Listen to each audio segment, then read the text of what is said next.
Bismillahirrahmanirrahim. Welcome to Harborne Islamic Study Circle HISC Seerah session 152. Last week, we did some of the incidents before the Battle of Khaybar, which will start inshallah this week. So last week we did the story of Al-Hubab, one of the Prophet's camel, how it was captured, and an Ansari lady, she escaped on it later on, and then she vowed to sacrifice it as a reward for her escaping, and Prophet advised against that. But we mainly talked about Prophet marrying Habiba, the daughter of Abu Sufyan, and she was originally married to Ubaydullah bin Jahsh, and they emigrated to Abyssinia on the second emigration. But Ubaydullah, he reneged and became a Christian before passing away. And then Ubaydullah was one of the four people who vowed not to follow polytheism, the other three being Waraka bin Nawfal, Uthman bin Huwayrith, and Zayd bin Amr ibn Nafil. So that was Habiba. And then following the Treaty of Hudaibiyyah, the Prophet sent word for the Muslims in Abyssinia to now return to Medina. There was no need for them to be in Abyssinia. They were then requested to leave and to come back. And then we started the Battle of Khaybar. But before that, then, just in terms of the wives of the Prophet, because at the end of Khaybar, the Prophet marries again, Safiya bint Huyay. But just going through the wives of the Prophet he's had up until now, including Habiba. So first one was Khadija, and then after she passed away, the Prophet married Sauda, and then there was Aisha, Hafsa, and then Zainab bint Khuzaymah, but she passed away within 6 to 9 months of getting married. So the Prophet had three living wives at the time, Sauda, Aisha, and Hafsa. Then after that, Salama, then Juwayriya, we did, and Zainab bint Jahsh, and then now Habiba, also known as Ramla bint Abi Sufyan. And then at the end of the Khaybar, Prophet will marry his 10th wife, or the 8th wife at the time, and that is Safiya bint Huyay. And so the Battle of Khaybar, or what we'll do in the coming weeks, we'll discuss Khaybar, we'll discuss some of the Jewish tribes, the journey of the Prophet as he's marching out, laying siege, some of the fighting, some of the stories like Amr bin Al-Akwa, Ali bin Abi Talib given the standard to fight, some stories of some non-Muslim fighters, including a Bedouin, Ghatafan, who were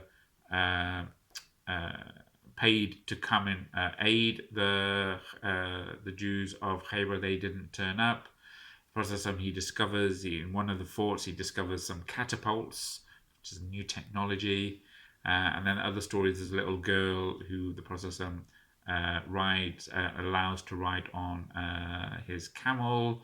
Then there's the defeat of Khaybar, the distribution of the spoils of war, looking for the gold that Kinanah had stolen and hidden away. The story of Zainab, a Jewish lady trying to poison the Prophet, and that is important because it's that poison which it said that eventually killed the Prophet, or one of the things which killed him 3 or 4 years later. Then obviously we just talked about al-Mu'mineen, Safiya. Then shortly after this, or just as they're concluding Khaybar, Abu Huraira becomes a Muslim, and then the people from Abyssinia come back, and there's the story of Asma bint Umais, who recounts the story of the reward of 2 hijras, and then there's some fiqh related to Khaybar. So there's a few bits and pieces. It's not one big battle because we talked about how they're in different citadels or different forts. Again, as we mentioned previously, there were 3 Jewish tribes in Medina at the time of Prophet when he did Hijrah. Banu Qaynuqa, they were expelled after the Battle of Badr because they got quite arrogant and were disrespectful to the Prophet, and then they created an incident in one of the markets of the Prophet. He expelled Banu Qaynuqa. Then after that, Banu Nadheer tried to assassinate the Prophet when he went to ask for some support with some blood money. So then they were expelled. And then the final tribe, Banu Quraydha, they were executed, the menfolk, for treason and plotting against the Prophet during the Battle of the Ditch. So we talked about how the Prophet needed to break this tripartite anti-Muslim alliance. There's the Quraysh, there's the Bedouin hordes of the Najd, and then there's the Jewish tribes. So the Prophet he's already neutralized the Quraysh by the Treaty of Hudaibiyyah. Now he turns his attention to the Jewish tribes. And so the first thing he did after the Treaty of Hudaibiyyah, within a couple of weeks, was to march out to Khaybar. And we talked before how Khaybar is a very fertile land. Medina is very fertile, and there's lots of palm groves there, lots of dates, and the dates are the main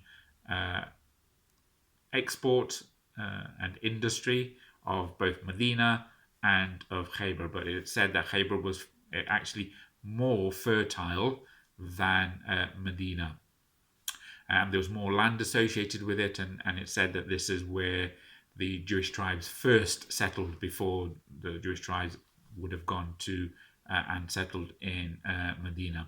But there were fewer people in Khaybar compared to Medina.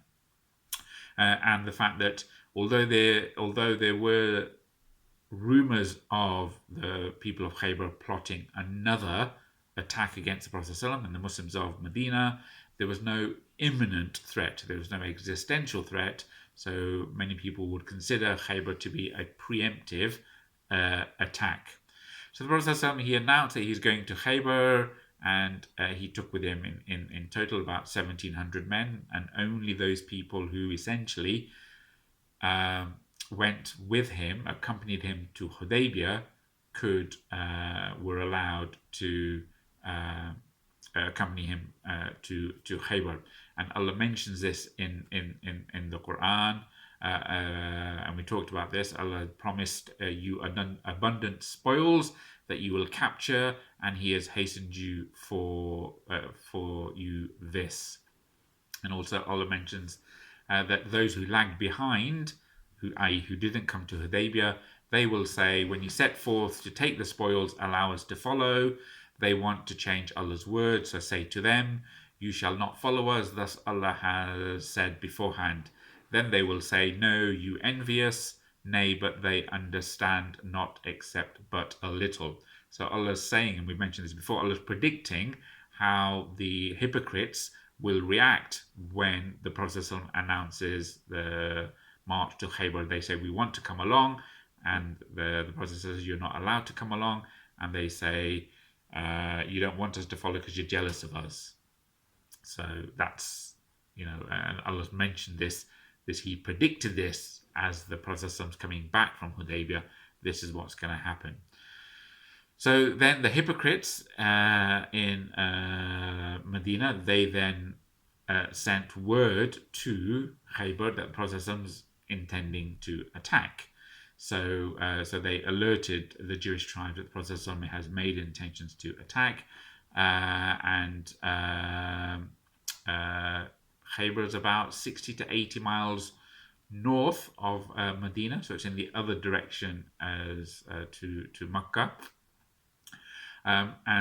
So Abdullah ibn Ubay, he sent an envoy to the Jews of Khaybar and warning them that an attack is imminent, but didn't realize how imminent it was going to be. Rather than rather than assuming it's going to happen in the coming months, they weren't prepared that it would actually happen within 2 weeks. They didn't think the Muslims, having come back from Hudaibiyyah, would basically just turn around and march on Khaybar. So Abdullah ibn Ubay, he sent some envoys, but they said that the Jewish tribe said, look, we're better equipped, and we're able to resist them.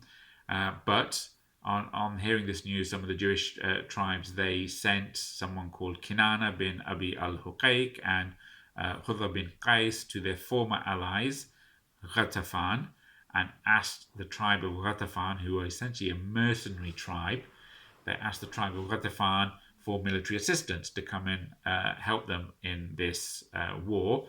And they promised the tribe of Ghatafan, who are essentially mercenaries, that they would give them half of all of the harvest from their farms if they came and helped them. And that's a huge wealth to promise Ghatafan. And that's similar to what they were promised when the tribe of Ghatafan came for the Battle of the Trench, or the Battle of the Confederates, the Allies, As-Saab. They're a mercenary army. They were tempted by the offer of wealth. And the Prophet ﷺ, if you remember back to the Battle of the Trench, if you remember, the Prophet ﷺ also tried to then buy out the tribe of Ghatafan, or he made consultation, should we try to buy them out. So Ghatafan were then offered this, and they agreed that they would come and support the Jewish tribes in Khaybar. So then the Muslims, as I say, within 2 weeks, they're marching out. They leave Medina. They go down on the valley, through the valleys, and they begin to chant at the top of their voices, because obviously they're in good, high spirits. And they chant Allahu Akbar, La ilaha illallah. So God is great, God is great. There is no God but Allah. And they're really screaming it out loud, and they're very sort of boisterous in their chanting. And so the Prophet ﷺ, he turned around to them and said, O people, be gentle with yourselves, for verily the one you are calling out to is neither absent nor deaf. He can hear you and is nearer to you than your jugular vein, and he is close and all hearing. So basically saying, yes, you can chant, but it's just do it in moderation. Do it to keep your spirits up, but don't yell, because Allah hears everything. And one of the other chants that they chanted, and it's in some of the books, is Khaybar, Khaybar, Ya Yahud, Khaybar, Ya Yahud, Jishni Muhammad Qadimun, which is essentially Khaybar, Khaybar, O Jews, the army of Muhammad is coming. And this is a famous chant because it's been used many times in history since then. The Prophet he's left, and as he's always does, he leaves behind someone to look after the affairs of Medina. And on this occasion, he appointed someone called Seba bin Arfata al-Ghifari to run the affairs of Medina. And as they're marching down, they go by something called the Isra mountain until they reach the valley called Araji, which we talked about before. They camp there, and that place is between Ghatafan and Khaybar. So Prophet ﷺ is camping there to see if, because obviously he's aware that the Ghatafan have been bought off, so he camps there for a while to see if Ghatafan are actually going to come to provide reinforcements. Then they're guided by one of their guides along. There's three different roads, and they take a particular route on the way to Khaybar. And as they're approaching Khaybar, Salama bin Akwa, and we talked about the story of Salama bin Akwa a couple of weeks ago, who's the one who chased one of the platoons single-handedly on foot. So he recalls this conversation. So they're saying that we marched upon Khaybar with the Messenger of Allah, and we journeyed through the night. One of the men called out to my brother Amr bin Al-Akwa, "Won't you recite to us some of your verses?" So he was good with oratory, and he was good with poetry. So won't you recite some of your verses, Amir? So Amr began to chant, and he came up with some verses that would urge the camels to move on. And he recited in translation, "O Allah, if you hadn't guided us, we would not have been guided rightly, nor practiced charity, nor offered prayers. We wish to lay down our lives for you, so forgive you our lapses, and keep us steadfast when we encounter our enemies. Bestow upon us peace and tranquility. Behold, when with a cry they are called upon us to help." And the Messenger of Allah, when he heard that, he said, "Who is the person who's driving the camels, who's at the front coming up with these chants?" And they said, "This is Amr bin Al-Akwa."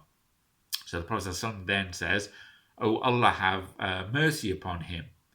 And so then, as soon as he said, "Oh, Allah have mercy upon him," everyone in the entourage, they started complaining in a good complaint. So they were basically saying, "Oh, Messenger of Allah, if only you would have allowed us to benefit ourselves from his life a little bit longer. Martyrdom is surely reserved for him." And it was noted that whenever the Prophet ﷺ would say, "Oh, Allah, show mercy to him," that basically this person's going to die very soon. So by the Prophet ﷺ invoking Allah's rahmah on somebody, what people noticed was that within a short space of time, this person becomes shaheed, or he dies. So then they started complaining, "If only you had allowed us to enjoy his company a bit longer, because we really like his chanting." And indeed, Amr bin Al-Akwa, he's one of the first people to die in the battle. So the Muslim army, they approach Khaybar, and they camp in such a place that as soon as it's dawn, at sunrise, they march out, and they're suddenly in view of Khaybar. And so when it's morning, they suddenly, basically, they just turn up on the steps of Khaybar with, because they've been marching through the night, and completely take the Jewish tribes unaware, because it's narrated that the Jewish tribes, they were coming out in the morning. They were opening the gates of their fort, and they're coming out, going about their jobs, normal day-to-day stuff, with their axes, their spades, and their strings to drive their camels. And as soon as they saw the army on the horizon, they started, yelling out, "Muhammad has come along with his force, with his army." And again, they'd been tipped off that the army is going to come, but as I say, they didn't realize it was going to come so soon. So the Prophet ﷺ, he then says, "Allah is great, Allahu Akbar. Khaybar shall face destruction. Behold, when we descend in the city center, it will be a bad day for those who have been warned but have not taken heed." So then the Prophet ﷺ, he decides to set up camp, his headquarters, in a particular place. And normally they'll put a little tent there, and he'll orchestrate the army from there. But he decides to set it one place, and then someone else who's more experienced comes to the Prophet ﷺ. His name is Al-Hubab bin Al-Mundhir. He goes, for the sake of the war effort, it's better logistically if we shift you to another place. And the Prophet ﷺ accepts that, and then move to a more strategically better position for headquarters. And so the Prophet ﷺ, he's then ordering his troops to halt before they attack. And again, as with all the battles, he makes dua, "O Allah, Lord of the seven heavens, and what they harbour beneath, Lord of the seven earths, and what lies in their wombs, Lord of the devils, and whomsoever they have led astray. We beseech you to grant us the good of this village, Khaybar, and the good of its inhabitants, and the good that lies in it. We seek refuge with you from the evil of this village, the evil of its inhabitants, and the evil that lies in it. And then he ordered them to march forward in the name of Allah and start the attack. And so we said before, briefly, last time, that Khaybar, it's not one big fort or one big city. It's a number of different forts or citadels, forts on different mountains and areas that are built in a discreet way. So they're sort of connected like that. They're not contiguous. There's no continuous, population and houses between all of them. They are discrete forts, and and these forts are in two different zones. So one zone has 5 forts called Naeem, As-Saab in Mu'ad, the castle of Zubair, Abi Castle, and An-Nizar in Ishaq, and that's in one zone. And in another zone there's Al-Qumus, Al-Wati, and Al-Salalin. So this is a strategic weakness of Khaybar, because if they were united in one big area, they could defend themselves in totality. But by being in discrete forts, they can be picked off one by one. So the Jewish tribes, they hurried to hold a council of war. One of their chiefs said that they should negotiate, but most of them said that they should put trust in their forts, and that they're not going to be attacked and defeated so long as they stay in their forts. And they're saying basically there's no comparison between us here in Khaybar and the Jewish tribes in Yathrib. Their fortresses were very weak and were very exposed. Here they've built them quite sturdy and on the mountain sides. But again, like I said, this lack of unity was one of their greatest Achilles' heel, essentially. So, and again, it sort of coincides with what Allah's mentioned in the Qur'an, that and when referring to the Jewish tribes of Yathrib, but it could be applied to these people as well, ill feeling is rife amongst them. They count them as one whole, but their hearts are divided. It was their misfortune to be now suddenly faced with an army which, though small, was penetrated with the disciplined. The verse from the Quran is, "Verily, God loves those who fight for His cause and in ranks, and as if they were a close-built block, and an army of men whose souls delighted in the promise of the words. How many a little band has overcome a multitude by God's leave. Allah is with the steadfast." So the Prophet ﷺ, he attacks the nearest fort, the nearest garrison, and the other. And when he sees that he's attacking the first one, Naeem, the other forts, they aren't coming to support them. So when he sees the fact that by just attacking the one fort, the others aren't coming to their aid, that gives the Muslims more hope that they will be victorious and much quicker at it. The one thing that the Jewish tribes of Khaybar were particularly good at was the fact that they were expert marksmen. So living in their forts, they were very good archers, and so they would literally shower the Muslims that they're trying to attack with arrows all the time.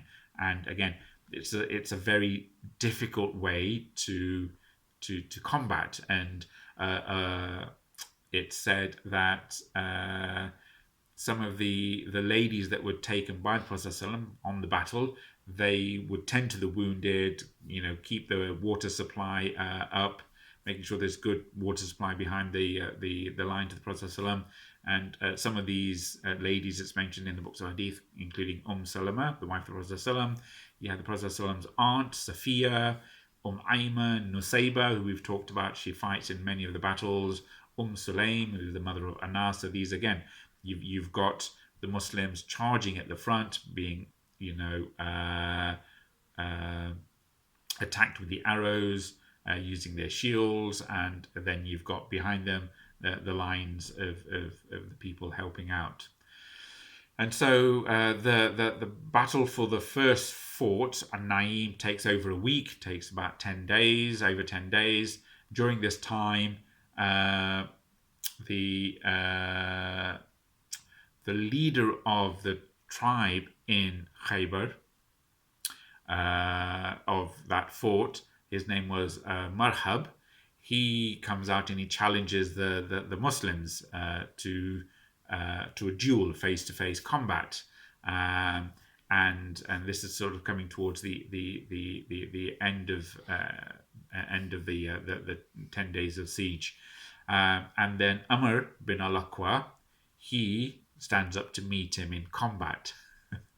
So Amr bin Al-Akwa was the one who was doing the chanting with the camels. So then they face off each other, and Amr bin Al-Akwa, who was shorter than Marhab, who was a much more stocky, well-built warrior. Amr, he took his sword and tried to strike Marhab. It bounced off the shield of Marhab, and then sliced his own leg. Right, so he's attacking Marhab, bounces off Marhab, and it slices off his own leg, his knee, and essentially shortly after that he dies of that wound. So when he gets taken back to the Muslims, some of the Muslims then say that Amr has lost all his good deeds because he's committed suicide, because he's died by his own sword, right? So these rumors are spreading that Amr has actually lost all of his good deeds because he's committed suicide. So this made Salama bin Akwa quite unhappy. The Prophet noticed Salama bin Akwa was really unhappy, and he goes to Salama and says, "Why are you so unhappy?" And then he explains this is a situation. The Prophet was quite resolute with him, said, "No, that is not the case. For him, Amr, there will be double reward in heaven." And then he put his two fingers together, so it'd be double reward. So obviously this made Salama quite happy, and it shows that this action is not committing suicide, even if you die through your own action, because your intention was not to kill yourself. And we'll come on to that later with another fighter.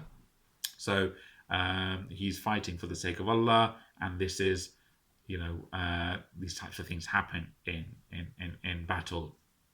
So he was reassured. So then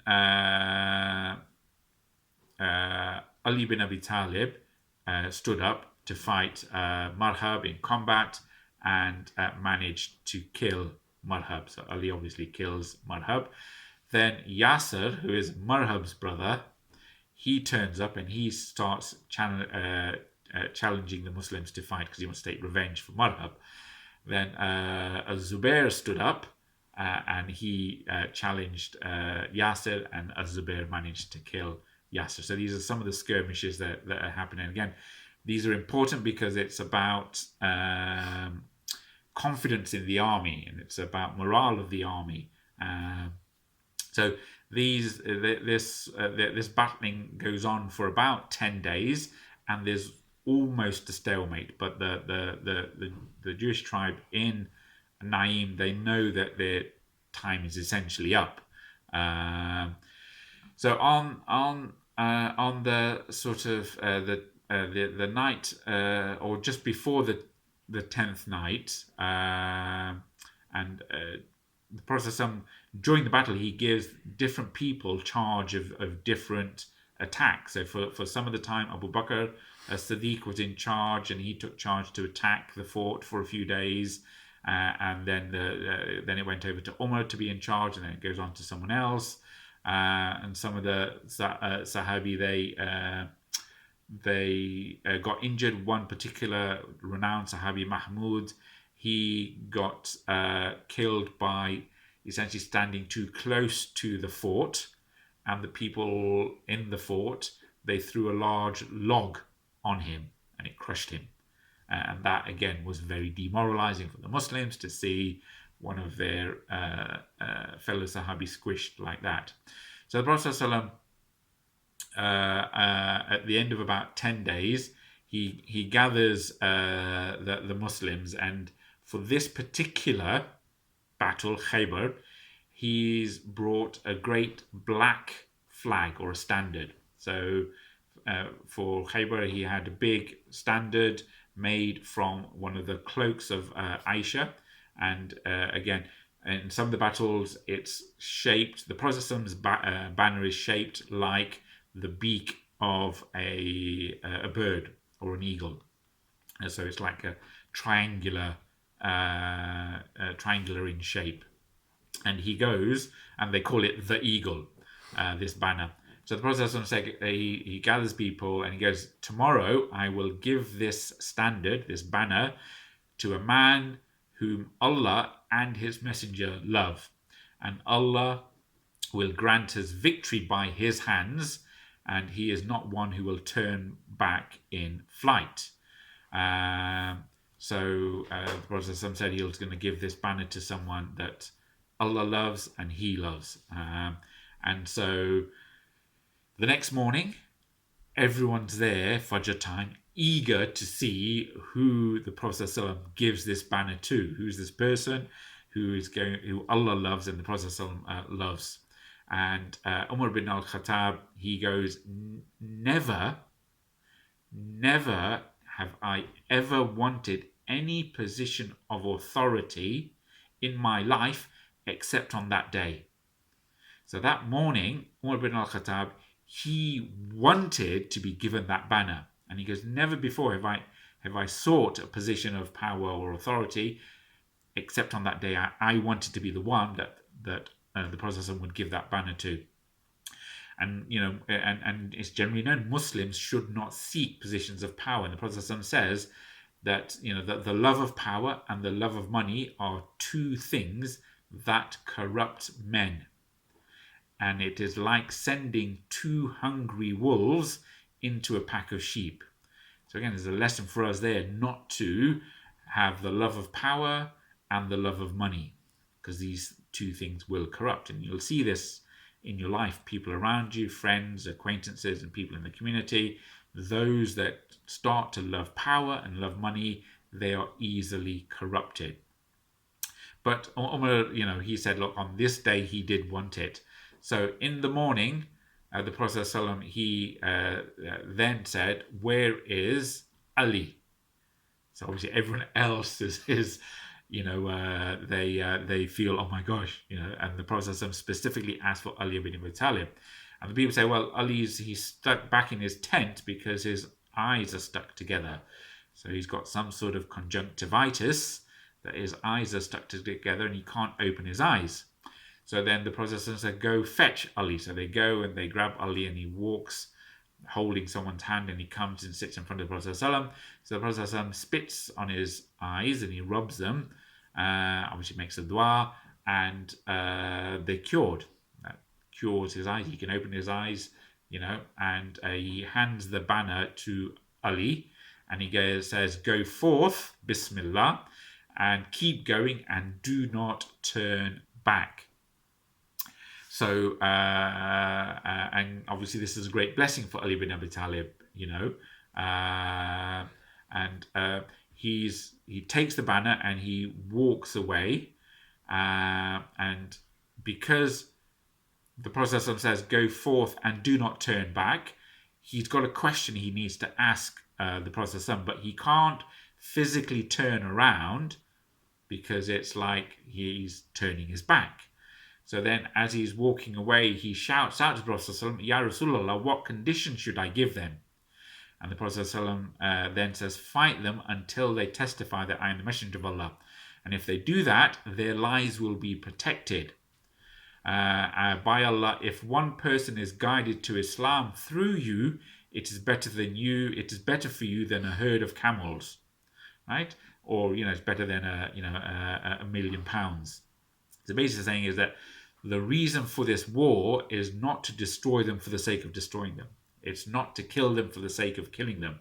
It's not an anti-Semitic war because they are Jewish tribes, we need to kill them. No, if they turn and become Muslims, then stop. That's it. The point of war in Islam is to spread Islam. So you create the environment where Islam can flourish, where Islam is implemented. So it's not fighting for the sake of fighting.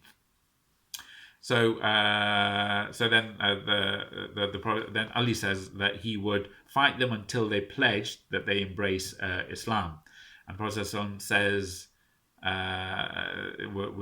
was happy with that. Then that morning, obviously, it's the big battle. During the battle, so the Jewish fighters come out of the fortress, and the Muslims under the banner of Ali, they come out and fight. And this is the very famous story of Ali. As he's fighting, his shield gets knocked out of his hand. So essentially, he's defenseless. He's just got his sword, and he's got a very famous sword. What's the name of the sword? I don't know, but it has like a thing in it. It's split. It's Zulfikar, right? And it's got two tongues. It said so. It's a double-edged and it's double-tongued sword. So he's just got his sword and he hasn't got his shield. So what he does is he goes to the doors of the fortress, right? So the big doors of the fortress.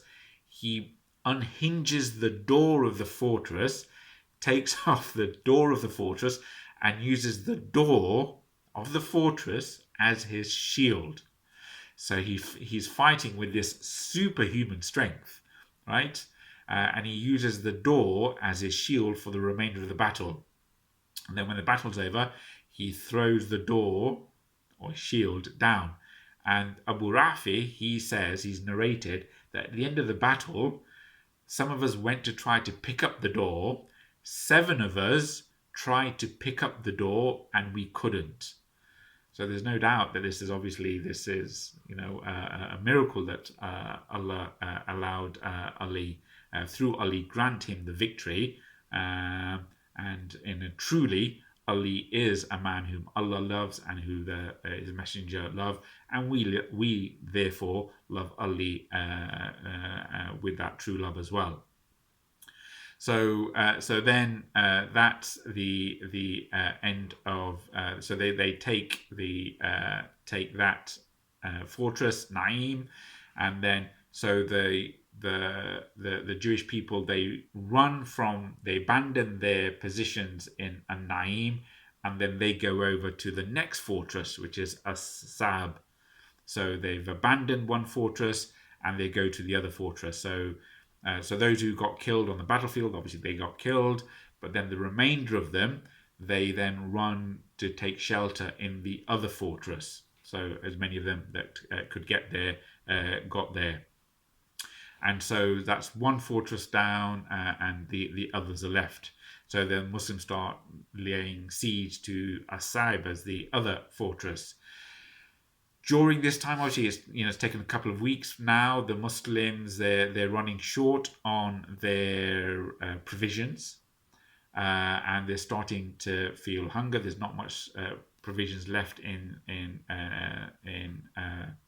the fortress that they've just conquered, and that may have been one of the reasons why they decided to launch the attack on that day, in terms of the people inside the fort they needed to come out and fight because they'd run out of their own provisions as well. And again, although they knew the Prophet was going to attack, they didn't know the imminence of the attack. If they'd known that the Prophet was going to come straight away, all of the fortresses, they would have stocked up. They would have stocked up on food and all the other provisions ready for the battle. But the fact that the Prophet took them by surprise obviously worked in their favor.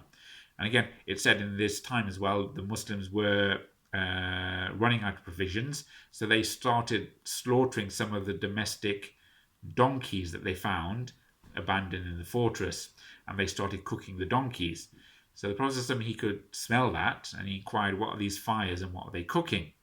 And then they told him where they're cooking the donkeys, and the Prophet then ordered them to throw away the meat and to wash the cooking pots, and he forbade the practice of eating the meat of the donkeys.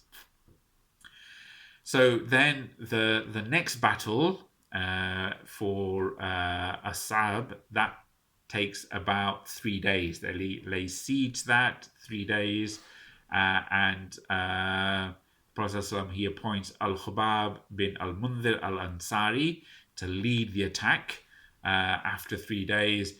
And after 3 days, the Muslims, they storm that fortress, and they conquer the city center, etc. And they find a lot of booty and, more importantly, food provisions for them inside that fortress. And so essentially for the remainder of the battle, they live off the food in that fortress. So inside there was a lot of grain, fresh fruit, and other things, as well as some weaponry as well.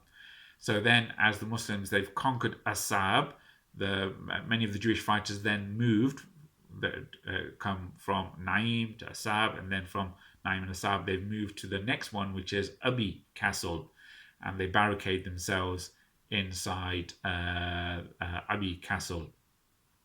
And the Muslims then lay siege to that, and the Prophet appoints Abu Dhujana, and we've heard of Abu Dhujana before. Abu Dhujana, Samak bin Kharsha al-Ansari, he's the one that wears the red headband, the red turban, the turban of death.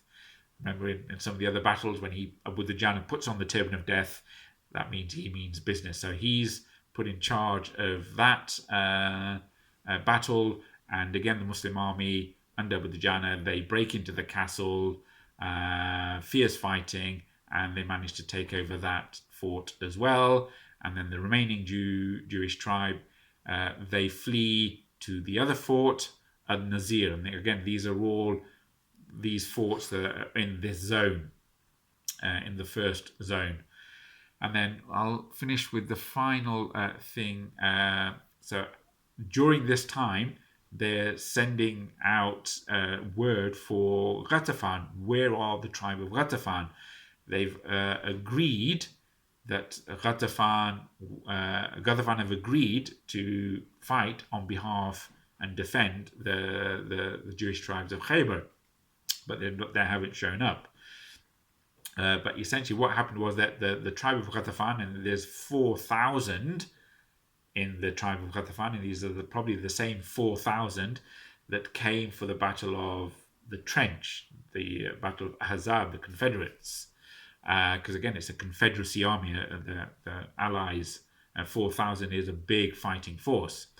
So these 4,000 had in fact set out from Ghatafan to Khaybar, but it said after a day's march, they heard a strange voice at night, and they didn't know where it came from, whether it came from the heaven or the earth, but the voice cried out 3 times in succession, "Your people, your people, your people."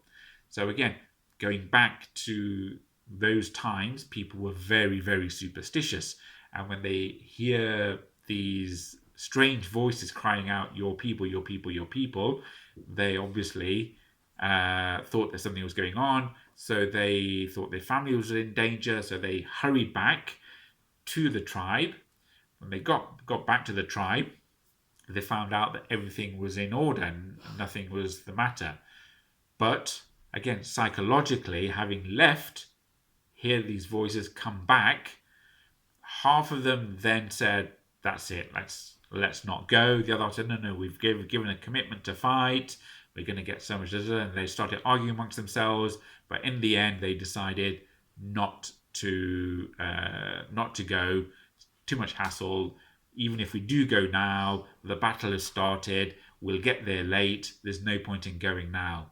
So through that way, the tribe of Ghatafan didn't show up. I'll finish off with one last story. And this is the story of one of the Bedouins and his wish. And it's a nice story of martyrdom. So a Bedouin, he came to the Prophet ﷺ after accepting Islam, and he wanted to accompany the Prophet ﷺ on this expedition to Khaybar. The Prophet ﷺ accepted that, and he came along. So when the Muslims, they captured one of the forts, and they got a large amount of booty, and it might have been where all the food was. The man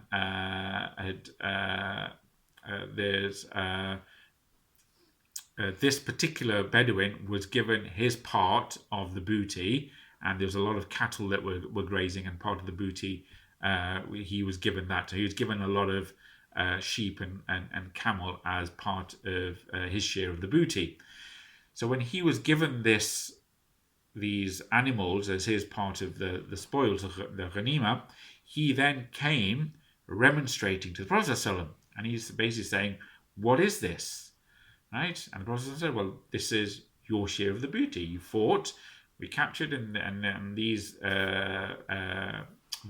herd of cattle is part of the war booty, and this is yours. And he then quite angrily saying, look, I didn't come for this. This is not what I came. This is not what I signed up for. I didn't sign up to get war booty, right? And then the Prophet says, what did you sign up for? He goes, I signed up, and he pointed to the throat. I signed up. I followed you, hoping that I would be hit here by an arrow, thus entering into paradise. And the Prophet then said, well, if that is what you desire, and you are true to your desire, Allah will be true to your promise. And then one of these subsequent battles, guess what? In these skirmishes, this Bedouin was killed. And then the Prophet comes and he sees him, and he asks, is it the same man? And they says, yes, it is the same man. And so the Prophet remarked, he was in fact true to God, and God made his wish come true. So it shows that in all sincerity, he wasn't just doing this for show. In sincerity, this is actually what he signed up for. He wanted martyrdom, and in fact, when they inspected him, he did actually have an arrow in the exact same spot where he pointed originally. That's how Allah granted him martyrdom. And so the Prophet ﷺ, he then shrouded the body of this Bedouin, and we don't even know his name, with his own cloak. So he took off his own cloak, wrapped up the body of this Bedouin in that coat, and then the Prophet ﷺ himself led the funeral service for him, and said, "O Allah, thy servant had come to migrate in thy way and was killed for thy sake, and I bear witness to this." And again, it's a lovely story that's captured in Zad al-Ma'ad, one of the earliest books of Seerah, which we don't actually have now, but it's used as the basis for people like Ibn Ishaq and Ibn Hisham. They often quote stories from Zad al-Ma'ad. But yeah, that's a lovely story to finish this session, inshallah. And we'll talk about some other of the stories next time, inshallah. So, so thank you for listening. Do remember the Ummah in your du'as. Do remember us in your du'as. And if you've got any questions, queries, comments, do WhatsApp, Facebook, message, and inshallah, I'll answer those comments or queries. So, Bismillahirrahmanirrahim. والعصر إن الإنسان لفي خسر إلا الذين آمنوا وعملوا الصالحات وتواصوا بالحق وتواصوا بالصبر. جزاك الله خير everybody. Assalamu alaikum.